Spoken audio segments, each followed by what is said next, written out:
El distinguido periodista Rafael Molina Morillo le escribió en su columna Mis Buenos Días del periódico Hoy del viernes pasado lo siguiente, y resumo parte de lo que él dijo. Dice: el expresidente de la Suprema Corte de Justicia, Jorge Subero Issa, declaró a una colega periodista que el país podría caer en una quiebra moral, entre comillas, si no enderezamos el rumbo que lleva la sociedad. Se quedó corto el doctor Subero, según mi apreciación. Hace rato que la crisis moral y ética hizo metástasis en el débil y enfermo cuerpo de la República. Y luego procede a mencionar el caso de DICAN, que se ha estado debatiendo en estos días, y dice que eso no es más que la punta de un iceberg, y habla algo al respecto. Y luego dice, pero repito, que DICAN es tan solo lo que se ve, pues la corrupción nos rodea por todas partes, tanto en la escena pública como en la privada. Parece que la consigna es mata, roba, engaña, miente y hazte rico a cualquier precio, que si te agarran y te condenan, con lo robado podrás comprar funcionarios, militares, jueces, periodistas, policías y todo resuelto. Por suerte, no todo está perdido, dice él. Todavía quedan sanas algunas reservas de ciudadanos no contaminados, dispuestos a echar el pleito contra la quiebra de los valores éticos. Pero eso sí, no perdamos de vista que estamos perdiendo el juego en el 9º inning, con 2 outs, 2 strikes sin bolas, a punto de llover y con el umpire en contra.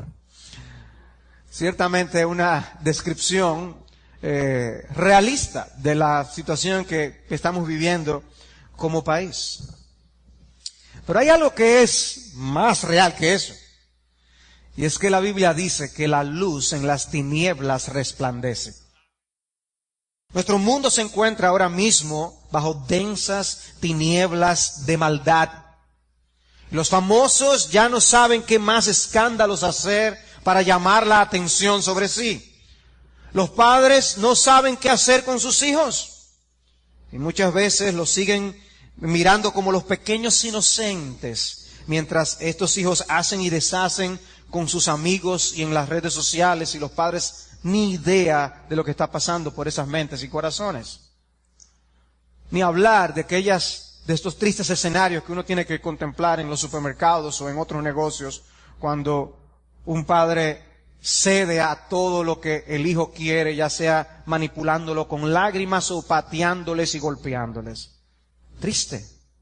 Se levantan voces abogando que los códigos penales sean modificados para que los crímenes cometidos por menores de edad no sean tratados por la edad de los criminales, sino por la naturaleza y la magnitud de lo que cometen. Es tan grave lo que están haciendo que ya hay voces que están diciendo, no se les puede tratar como menores, porque los crímenes que están cometiendo son crímenes de adultos. Pero la luz en las tinieblas resplandece. Y que el mundo sin Dios esté como está no nos debe sorprender. El punto es que Dios nos ha llamado a nosotros en medio de esas circunstancias a ser luz en el mundo. Y mientras más oscuro esté el mundo, más debería de brillar nuestra luz. Y el Nuevo Testamento y el libro de Hebreos en particular nos hace un llamado a vivir según la ética del nuevo pacto. La ética del nuevo pacto. Hemos estudiado en el libro de Hebreos cómo nuestro Salvador, nuestro Señor Jesucristo, es superior a todo lo que el antiguo pacto podía brindar. Nuestro Señor dio el sacrificio perfecto para poder limpiarnos de nuestra maldad y permitirnos tener acceso a Dios el Padre, el perdón de todos nuestros pecados en el nuevo pacto. Y todo lo que nosotros hemos visto es para uno decir, wow, qué asombrosa es nuestra salvación en Cristo Jesús. Pero hay una vida que corresponde a personas que tienen semejante beneficio. Y en los libros del Nuevo Testamento, en las epístolas, nosotros vemos que esa ética con la que debe vivir alguien que tiene semejantes privilegios es más alta, mucho más alta que la que el mundo puede plantear. Y el mundo puede tratar de vivir a través de la moral y entusiasmar a las personas a obedecer ciertas leyes, tener regulaciones.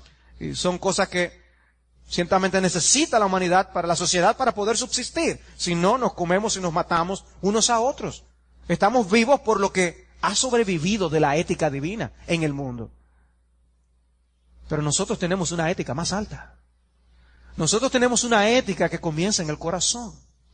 Nosotros tenemos una ética de un Dios que es perfecto, que entregó a su Hijo y que nosotros debemos corresponderle en acción de gracias, como veíamos la semana pasada. Y aquí lo que nos encontramos en el capítulo 13 de Hebreos que estudiaremos esta tarde. El capítulo 13, los primeros 6 versículos. El capítulo 13 está lleno de exhortaciones. Y los versículos 1 al 6 contiene estas que nosotros vamos a considerar. Permanezca el amor fraternal. No os olvidéis de la hospitalidad, porque por ella algunos sin saberlo hospedaron ángeles. Acordaos de los presos, como si estuvierais presos juntamente con ellos, y de los maltratados, como que también vosotros mismos estáis en el cuerpo. Honroso sea en todos el matrimonio y el lecho sin mancilla, pero a los fornicarios y a los adúlteros los juzgará Dios. Sean vuestras costumbres sin avaricia, contentos con lo que tenéis ahora, porque Él dijo, no te desampararé ni te dejaré, de manera que podemos decir confiadamente, el Señor es mi ayudador, no temeré lo que me pueda hacer el hombre. Este texto hace evidente que Dios ciertamente nos ha prometido grandes cosas en el nuevo pacto, incluyendo su presencia, como en el pasaje que acabamos de leer, en los versículos 5 y 6. Pero una de las cosas que Él prometió en el nuevo pacto es, yo pondré mis leyes en la mente de ellos y sobre su corazón las escribiré. Eso lleva a algunos a pensar, bueno, si Dios pone su ley en el corazón, entonces ya yo no tengo que hacer caso a la ley escrita, porque ya está en mi corazón. Algunos piensan que es suficiente el tenerla escrita en el corazón para ya nosotros no tener que incentivar el cumplimiento de ningún mandamiento. Sin embargo, el mismo autor que cita esa promesa de Dios en el capítulo 8, es el mismo que aquí en el capítulo 13 nos da muchas exhortaciones. Las exhortaciones de Dios no contradicen la obra que Él ha hecho en nosotros como miembros del nuevo pacto. El beneficio de nosotros no buscar ampararnos para salvación en la obediencia a la ley no significa que no tengamos que obedecer la ley. Nosotros ahora amamos la ley porque amamos al Dios que nos rescató. Y Él ha derramado ese amor en nuestros corazones. De manera que cuidémonos con lo que yo he llamado la alergia a los imperativos. Hay un movimiento dentro del pueblo de Dios que tiene alergia a todo lo que suene un mandato, a todo lo que sea imperativo. Pero la Biblia está llena de mandatos y sobre todo el Nuevo Testamento, llena de exhortaciones y mandamientos. En ocasiones eso se debe a una mala comprensión de la enseñanza bíblica acerca del rol de la ley para el creyente del nuevo pacto. Pero en ocasiones puede evidenciar algo peor. Decía alguien, una de las razones por la que las personas consideran difícil ser obedientes a los mandamientos de Dios es que se sienten incómodos recibiendo órdenes de un extraño. ¿Están oyendo lo que esta persona está diciendo? Para esa persona Jesús es un extraño y ellos no quieren recibir órdenes de un extraño. Pero para el que tiene a Cristo en el corazón y conoce a Cristo en una relación salvadora, no son órdenes de un extraño, son órdenes del Redentor, son órdenes de nuestro Señor. De manera que en ocasiones el problema es que las personas que se rebelan a los mandamientos de Dios es porque no conocen a Dios. Es el apóstol Juan que nos dice, bajo los términos del nuevo pacto, que para el creyente los mandamientos de Dios no le son molestos. Primero de Juan 5:3. Y aquí el capítulo 13, por eso, de Hebreos, como en otras epístolas del Nuevo Testamento, luego de explicar muchas realidades de la vida cristiana, pasa a darnos los imperativos que los indicativos del Evangelio imponen sobre los creyentes. Y el primero está en el primer versículo, una exhortación muy breve: permanezca el amor fraternal. Permanezca el amor fraternal. Permanezca, esa palabra es un imperativo. y quiere que algo esté allí, se quede allí, no se vaya de ustedes, que permanezca. Y parece sugerir que estaba en peligro que este amor permaneciera en la vida de estos hermanos. Pero no pensemos ni por un momento que estos hermanos no habían estado practicando el amor. Porque ya hemos visto en la misma epístola evidencias de cómo ellos se amaban y se servían, hasta el sacrificio. Pero aquí una vez más, Él les dice, tengan cuidado, que permanezca, que quede el amor fraternal. No importa el nivel que ustedes hayan alcanzado amando, debe permanecer, nunca ser borrado de la vida de vuestra congregación. El amor fraternal. Y por amor fraternal, es una frase que creo que nosotros conocemos, es la palabra Filadelfia en griego, el amor a los hermanos. Esta mañana oíamos que somos hermanos de sangre, sí, hermanos de la sangre de Cristo, en la sangre de Cristo, porque fuimos todos comprados con la sangre de Cristo, venimos del mismo vientre espiritual que es Dios, somos hermanos. Bueno, debemos un amor fraternal, dice este pasaje. Y desde el Antiguo Testamento las Escrituras nos ordenan a practicar el amor al prójimo, pero el Nuevo Testamento destaca el amor fraternal de una manera más especial. Y Cristo creó pues una hermandad que no existía en el Antiguo Pacto, una hermandad en la que es incluido todo aquel que cree en Él. De manera que si tú crees en Cristo, tú eres hermano de todos los que han creído en Él, donde quiera que se encuentren. Hermanos. Y el mandamiento que nos dejó es que nos amemos los unos a los otros. Un mandamiento que se menciona en muchos lugares de las Escrituras. Ahora, Primera de Juan lo dice de esta manera en el capítulo 3, versículo 14. Nosotros sabemos que hemos pasado de muerte a vida en que amamos a los hermanos. El que no ama a su hermano permanece en muerte. Es una prueba, una evidencia de salvación, de nuevo nacimiento. Es el hecho de que amamos a los hermanos. No dice que es de una manera perfecta, pero hay amor. Es una realidad que aquí en nuestro texto se nos manda a que debe permanecer. Todo el mundo activo para que ese amor permanezca en la iglesia. No debía nadie sentirse excluido de esta exhortación cuando esta carta estuviera siendo leída, sino que todos debían sentirse aludidos. Ay, ¿eso es a mí que me lo está diciendo? Sí, es a ti. Y a mí, a todos nosotros. Debemos esforzarnos todos en que permanezca el amor fraternal. Amaos los unos a los otros con amor fraternal, decía el apóstol Pablo en Romanos 12. O como le decía a los tesalonicenses, vosotros mismos, dice, no tenéis necesidad de que os escriba, que os améis unos a otros. Dice, porque ya ustedes lo saben, lo están practicando, pero no deja de mencionárselos. Los logros y los buenos hábitos que la iglesia hubiera logrado en el pasado, no contaban. Ellos tenían que seguirse amando. Hermanos, nosotros podemos señalar momentos en la vida nuestra como iglesia, en la que áreas de la vida eclesiástica son dignas de encomienda. Nosotros en ocasiones los pastores hemos alabado a la iglesia por diversas situaciones. Pero eso no debe hacernos dormirnos en nuestros laureles. Debemos seguir progresando en esas áreas, porque qué triste es que nosotros hayamos tenido áreas que se estuvieran desenvolviendo bien en el pasado y ya no lo estén. Debemos siempre mantenernos cultivando las virtudes que nos harán una iglesia hermosa a los ojos de nuestro Señor. Y cualquier iglesia puede decaer en áreas como el amor. Y por eso le dice, permanezca. Permanezca. Ese amor debe estar allí siempre. Nunca debe dejar de prosperar, de crecer. ¿Y cómo se corrige este problema?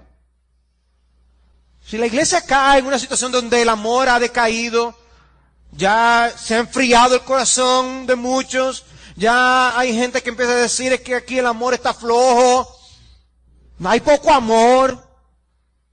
¿Nos cambiamos de iglesia? ¿Esa es la solución? Buscar la iglesia donde sí se amen. No, realmente esa no es la exhortación del Nuevo Testamento. En ningún lugar del Nuevo Testamento esa es la exhortación.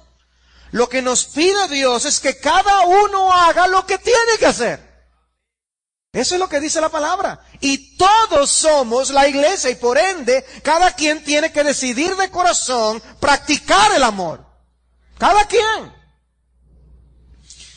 Decía alguien, mi responsabilidad es amar a otros, no buscar que otros me amen. Y tiene razón. Dios nos pone el peso, no de detectar si me están amando, sino el peso de yo amar a otros. Y en la manera como sabemos que el amor bíblico se expresa, que es con hechos tangibles. Y no podemos condicionar nuestra práctica del amor a si los demás me están amando. De manera que cuando escuches este mandato del amor, no dejes que tu mente se vaya a si tú estás siendo amado, sino a si tú estás amando. Tenemos que cuidarnos de la actitud de esa niña que, jugando un día con sus muñecas, le dijo a su mamá, mami, yo las amo y las amo, y ellas nunca me aman. Y nosotros somos así, a veces como esa niña jugando con sus muñecas. Lo que queremos es recibir. Pero ¿sabes qué?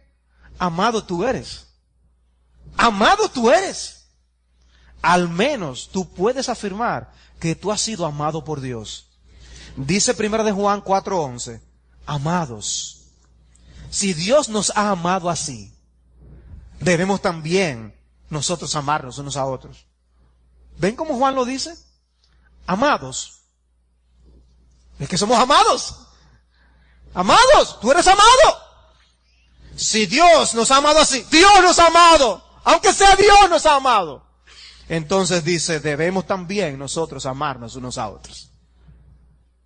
O sea que no podemos decir que no estamos siendo amados. Estamos siendo amados, al menos por Dios. Sí, pero nada más Dios, nada más. El amor de Dios. Permanezca el amor fraternal. En el versículo 2 tenemos otra exhortación. Dice, no os olvidéis de la hospitalidad, porque por ella algunos sin saberlo hospedaron ángeles. No os olvidéis de la hospitalidad. Pastor, yo soy excelente manejando agendas. Yo lo que hago es que apunto todo para que no se me olvide. O sea, que aquí está diciendo, no os olvidéis de la hospitalidad, apuntado. Y pasa el tiempo y no practicas la hospitalidad. No, obviamente, cuando el autor dice aquí, no os olvidéis de la hospitalidad, no se olviden de practicarla. No es que se olviden del concepto, es de la práctica, es tener pendiente esto. Gallo es alabado en 3 de Juan, en el versículo 5, amado, fielmente te conduces cuando prestas algún servicio a los hermanos, especialmente a los desconocidos. Y le alaba por esa hospitalidad que mostraba aún a hermanos que no conocía. Dice Philip Hughes, un comentarista, la verdadera hospitalidad brota de la fuente ilimitada del amor divino manifestado hacia nosotros mientras todavía éramos enemigos distantes, y debe ser igualmente espontánea, natural y libre de renuencia. En otras palabras, dice, óyeme, Dios te amó y te sirvió tú siendo un enemigo. Dice, no debemos nosotros amar a hermanos aún, aunque no sean desconocidos. Debemos servirles, eso es lo que está diciendo. Y es un énfasis, tiene un énfasis el texto en amor a extraño, amor a alguien que yo no conozco. Y sobre todo se brindaba un cuidado a los creyentes. Los creyentes a veces eran menospreciados, no querían ser recibidos en los lugares para darle cobija. Y entre los creyentes tenían que servirse los unos a los otros. Y tenían que buscar un plato adicional. Tenían que buscar cómo cuidar y atender a otros. Y Gallo se destacó en cuanto a esta. Y dice, háganlo porque ustedes no saben. Por ella, algunos sin saberlo, hospedaron ángeles. Bueno, pastor, yo tengo en esta iglesia más de 20 años. Y la verdad es que yo no me he encontrado con el primer ángel. Bueno, yo tampoco. Pero no está diciendo que ofrezcamos hospitalidad para encontrarnos con ángeles, sino que está diciendo que por ella algunos hospedaron ángeles.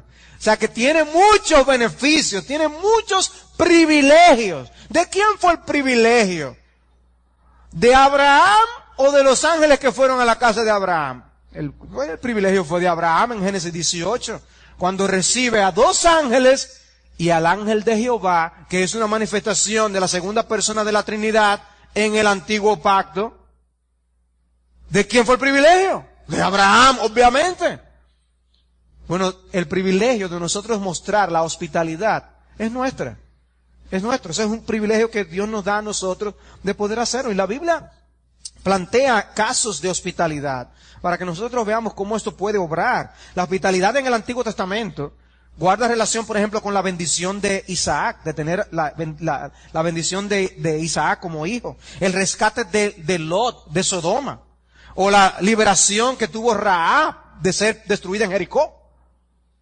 Hubo allí hospitalidad que rindió frutos que quizás no se imaginaban. Obviamente muchos llegaban a abusar de la hospitalidad en los primeros siglos de la iglesia. Y se hacían pasar por creyentes y por líderes aún. Y es por eso que la Didaqué, un documento antiguo de la iglesia primitiva, daba instrucciones para regular la hospitalidad, limitándola, por ejemplo, a 2 o 3 días, poniendo a prueba a los que se hacían pasar por cristianos para que no engañaran a nadie, y prohibiendo que se pidiera dinero. Ya había ciertos principios para que no se abusara de esta bendición, de este privilegio. Pero no importa la vulnerabilidad de esta actividad, los creyentes nunca deben dejar de practicar la hospitalidad. No os olvidéis de la hospitalidad. ¿Y cómo nosotros podemos mejorar como iglesia? 2 cosas, de 2 maneras. Yo creo que nosotros podemos mejorar practicando la hospitalidad aquí mismo en la iglesia y practicando la hospitalidad en nuestras casas. En nuestras casas me refiero a invitar a personas a una comida, a un café, o también a invitar a personas para compartir una cama para personas que vivan más lejos. Pero podemos practicar la hospitalidad en la iglesia, en nuestras casas. Alguien se propuso hacer una investigación de 3 años con respecto a la hospitalidad en las iglesias. Y al final de su segundo año, él escribió lo siguiente: hasta la fecha he visitado 195 iglesias. Solo en una de ellas me habló alguien que no era un ujier oficial. Y fue para pedirme que moviera mi pie. Wow. Me dice, oye, eso está como un poco exagerado ese número. Él hizo su investigación y así fue que le fue a él. A nosotros nos debe interesar que si esa persona viene aquí no se vaya así. A nosotros nos ha pasado cosas similares. Personas que han venido aquí y nadie les ha hablado, nadie les ha saludado. Y después uno se entera y la cara se le cae a uno de vergüenza. Hermanos, debemos de hacer lo posible de que eso no pase. Todos tenemos que poner un grano de arena para hacer sentir a las visitas bienvenidos. Todos podemos hacer algo. Ay, que yo soy tímido. Sí, pero tú tienes el Espíritu Santo que te da poder de valentía y no de cobardía. Ay, que yo le pregunté una vez a una hermana y me dijo que ella tenía 10 años en la iglesia. Eso pasa. Pero ¿sabes qué? Ya tú conoces a esa hermana de 10 años. Antes no la conocía. Tenemos que poner un grano de arena al respecto. Un hombre de negocios de Chicago llamó a su esposa para tener su ok, para llevar a la casa a un extranjero como invitado a cenar. En ese momento ya tenían 3 hijos de edad escolar y otro más pequeño. O sea que podíamos tener una idea de las ocupaciones y lo que había en la casa. Ella consintió y recibieron a un oficial importante de España que nunca olvidó esa cena. Con el tiempo, años después, algunos amigos de esa familia fueron a España como misioneros. Y la obra se estancó porque confrontó dificultades a causa de regulaciones que había puesto el gobierno. Y cuando el oficial español se enteró que los misioneros eran amigos de la familia hospitalaria que un día les recibió, usó la influencia para eliminar las trabas de los misioneros. Y hoy en día hay una iglesia en esa ciudad, en parte, por una cena. Nosotros no sabemos cómo Dios puede usar una hospitalidad. O sea que puede ser hasta parte del plan de Dios para la expansión de su reino. Hermanos, recibamos la exhortación de Dios, del Espíritu de Dios, a que debemos practicar la hospitalidad. No te olvides de la hospitalidad. No te olvides de la hospitalidad al hacer tu presupuesto. Y no te enredes en el presupuesto tanto que porque no tengas todo lo que tú quisieras tener, no puedas invitar a nadie nunca. No, hermanos, podemos compartir muchas cosas. Hay una familia que está aquí sentada con nosotros hoy, que me invitó recientemente a mí y a mi esposa y pasamos un tiempo maravilloso. Claro, él preguntó que qué era lo que me gustaba a mí comer y me lo preparó. Fue excelente. Pero hermanos, más valioso que lo que podamos comer o degustar es el tiempo que pasamos, la comunión que uno tiene, la hermandad y los lazos que se estrechan. Eso, ¿qué precio le ponemos a eso, hermanos? ¿Qué precio le ponemos a eso? Versículo 3. Permanezca el amor fraternal, acordaos de la hospitalidad, dice el versículo 3, acordaos de los presos, como si estuvierais presos juntamente con ellos, y de los maltratados, como que también vosotros mismos estáis en el cuerpo. El imperativo del versículo 2 está expresado de manera negativa, no os olvidéis. De manera positiva, acordaos. Acordaos. Obviamente el punto no es simplemente recordar aquí otra vez el asunto en nuestras mentes, es hacer algo al respecto.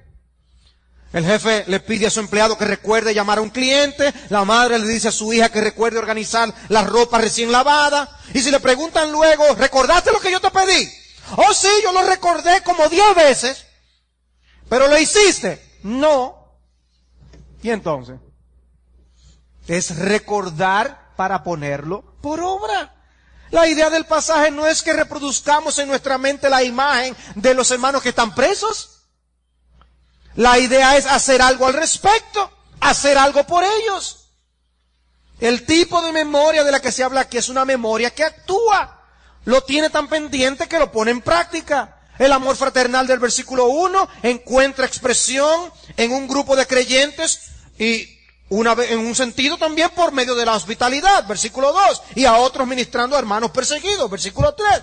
Hay múltiples maneras de expresar el amor, en este caso en particular, recordando a los hermanos perseguidos para ya sea orar por ellos, o si puedo hacer algo por ellos, visitarles, etcétera. Estos hermanos estaban siendo perseguidos. Ellos mismos habían experimentado algo sobre esto. Los presos pueden estar cerca o pueden estar lejos. Si están cerca, podemos visitarles, enviarles cosas y orar por ellos. Si están lejos, podemos enviarles notas y orar por ellos. Como oramos los miércoles aquí por hermanos que están siendo perseguidos. Hermanos, es una necesidad real ahora. Y si tú fueras el que estuviera en esa situación, tú quisieras que hubiera un pueblo de Dios orando por ti, ¿no es así? Por eso dice, como que también vosotros mismos estáis en el cuerpo.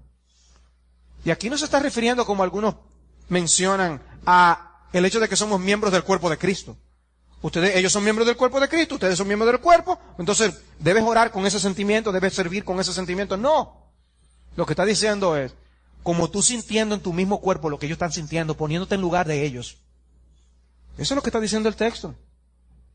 Ponte en el lugar de ellos. Dice por eso la Nueva Versión Internacional, como si fueran ustedes mismos los que sufren. Y en ese sentido, el apóstol Pablo llegó a estar preso. Y él llegó a expresar lo que significó el hermano Onesíforo para él. Dice, tenga el Señor misericordia de la casa de Onesíforo, porque muchas veces me confortó y no se avergonzó de mis cadenas. Mientras él estaba preso, él dice eso en 2 Timoteo 1:16. Dice, Onesíforo no se avergonzó de mí, me fue a visitar y me fue a consolar. Pablo está diciendo eso simplemente de gratis, ¿no? Él le sirvió de algo el que ese hermano se recordara de él. Le ministró a sus necesidades. Y una vez más nos encontramos ante algo que ellos habían estado haciendo, pero que ahora estaban descuidando. Y se recuerden esto. Y ellos habían hecho cosas al respecto. Si ustedes recuerdan lo que vimos en el capítulo 10, él les dice en el versículo 33, ustedes llegaron a ser compañeros de los que estaban en una situación semejante, hablando de la persecución y la pérdida de los bienes que ellos habían sufrido. Ustedes llegaron a ser compañeros de ellos. Dice, porque de los presos también os compadecisteis. Y sin embargo, aquí tiene que decirles, acuérdense de ellos. Ellos lo habían hecho, pero pueden caer de haber estado haciendo algo bien a caer a hacer algo de una manera mediocre o no hacerlo. Ven, hermanos, porque siempre tenemos que revisarnos a la luz de las exhortaciones de las Escrituras No asumir que estamos haciendo las cosas bien, porque la hicimos así hace 5 años.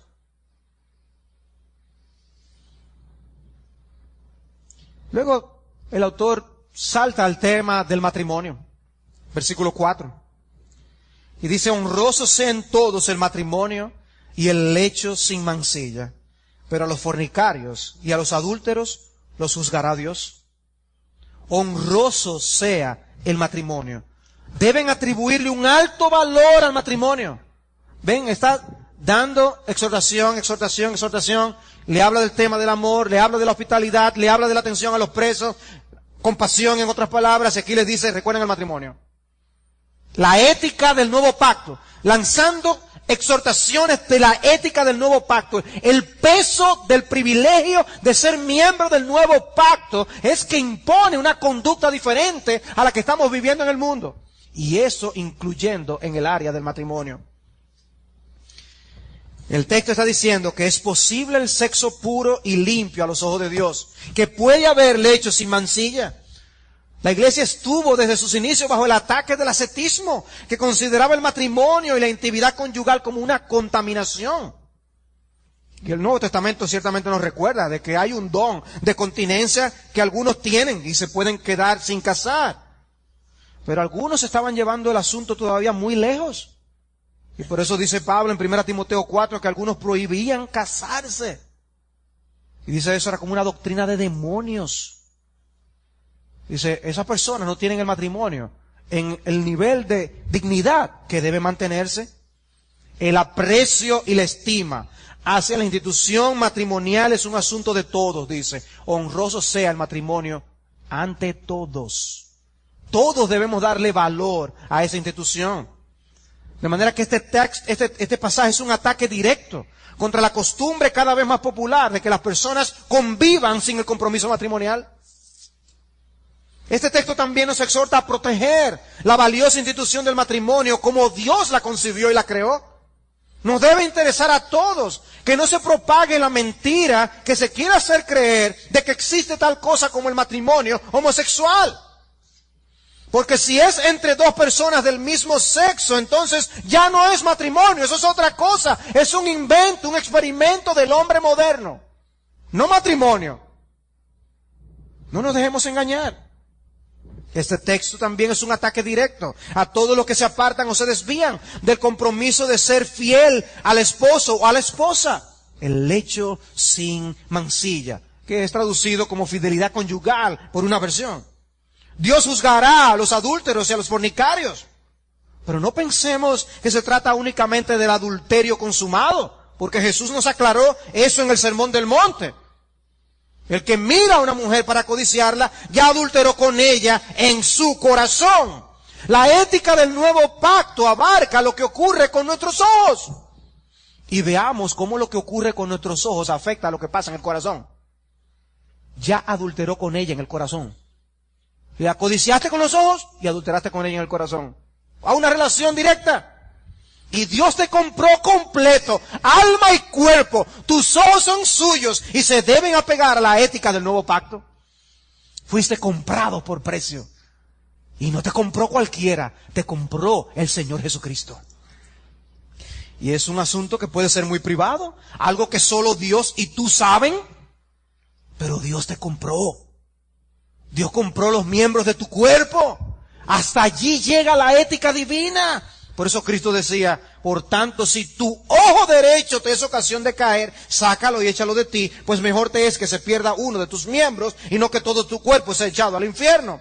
Y si tu mano derecha te es ocasión de caer, córtala y échala de ti, etcétera, etcétera. ¿Cómo abarca lo que hace una parte de nuestro cuerpo?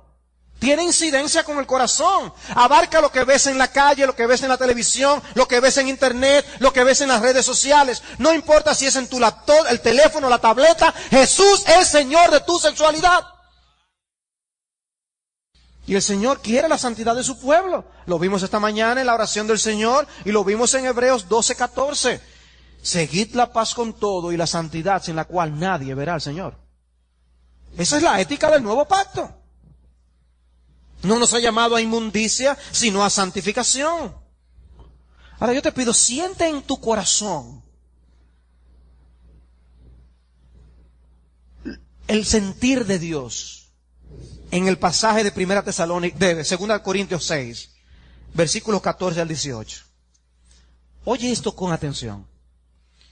No os unáis en yugo desigual con los incrédulos, dice el apóstol Pablo, porque ¿qué compañerismo tiene la justicia con la injusticia? ¿Y qué comunión la luz con las tinieblas? ¿Y qué concordia Cristo con Belial? ¿O qué parte el creyente con el incrédulo? ¿Y qué acuerdo hay entre el templo de Dios y los ídolos? Porque vosotros sois el templo del Dios viviente. Está dando argumentos para, dicen, no contaminarse con el mundo en múltiples áreas de la vida. Y esto es lo que dice como argumento. Como Dios dijo. Y aquí está Dios hablándote. Y cita el Antiguo Testamento y lo pone como palabra de Dios así citadas, como si Dios mismo estuviera hablando a través del apóstol Pablo. Habitaré y andaré entre ellos, y seré su Dios, y ellos serán mi pueblo. Por lo cual, salid de medio de ellos y apartaos, dice el Señor, y no toquéis lo inmundo, y yo os recibiré.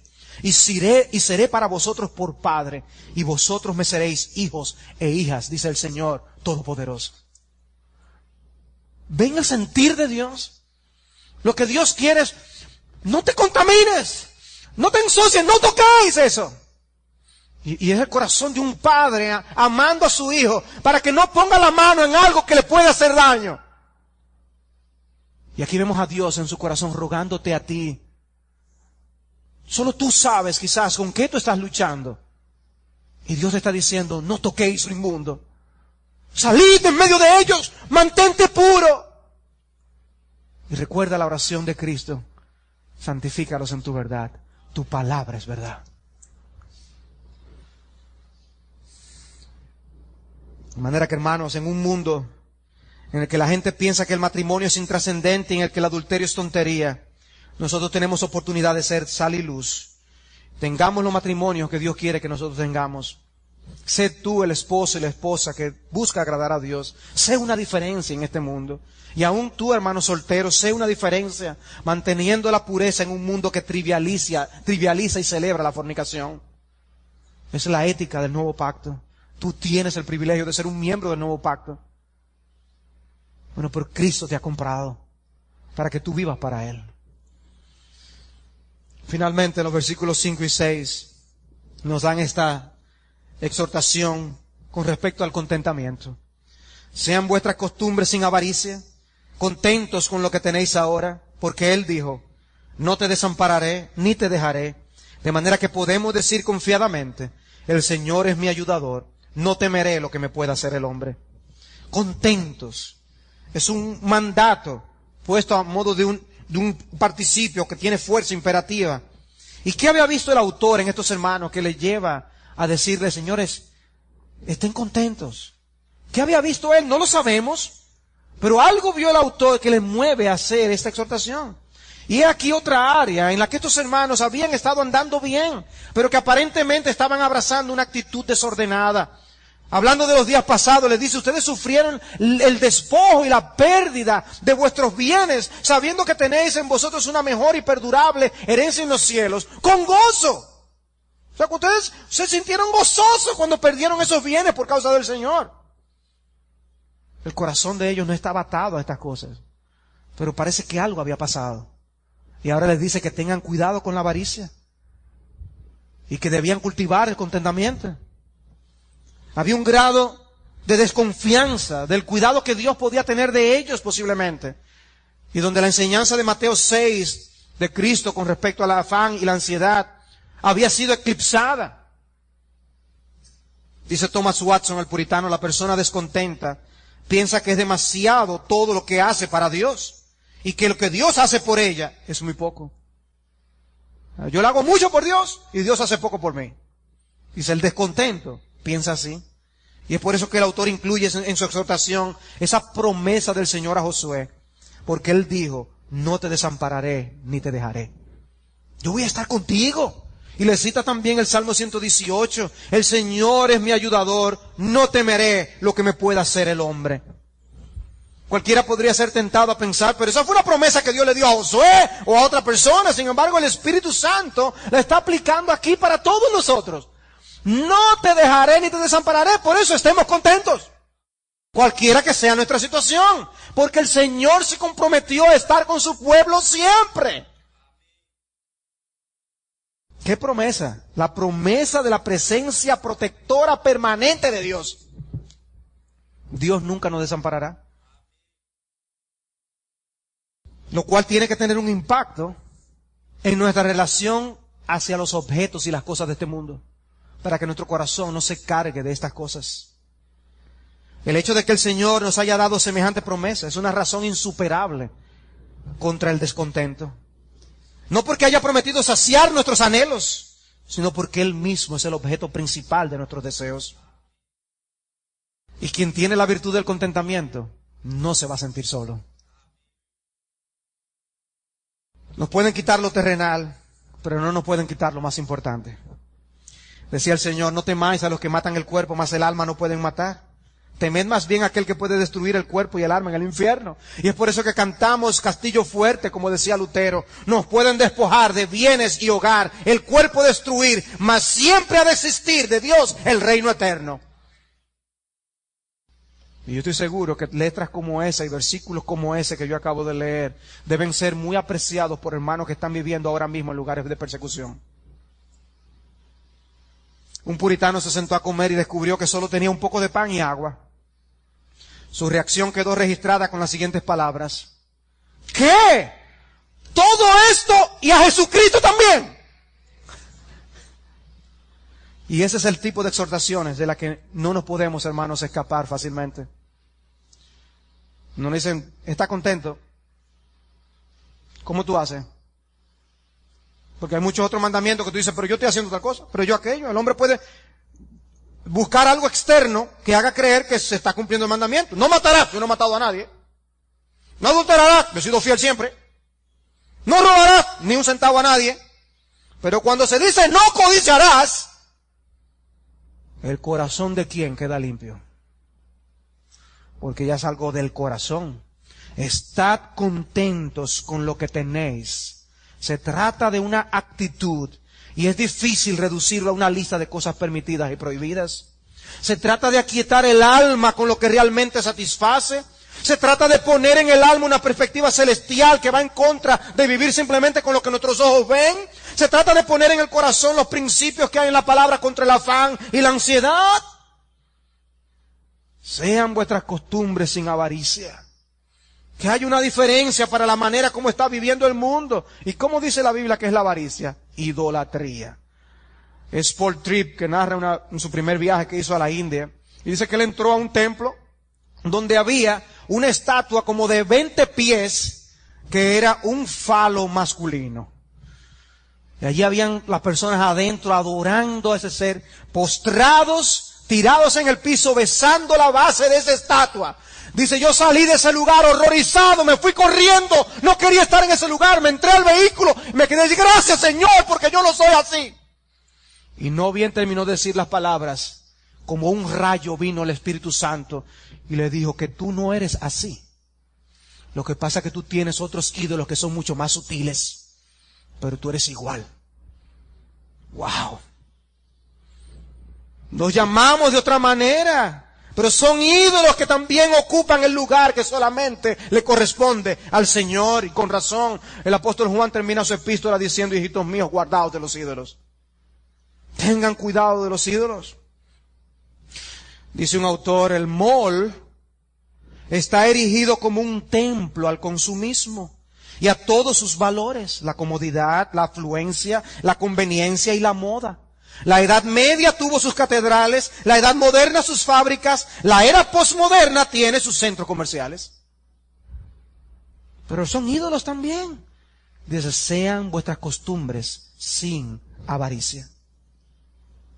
Ellos estaban en peligro y nosotros estamos en peligro también de no vivir según la ética del nuevo pacto.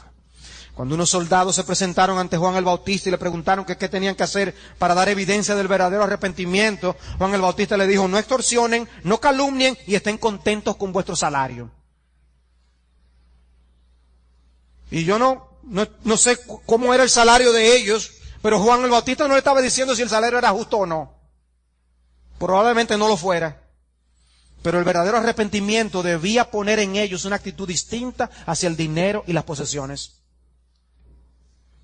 El nuevo nacimiento nos afecta. Abre nuestros ojos a las verdaderas realidades espirituales. Ahora podemos entender el sistema de valores que hay en el cielo.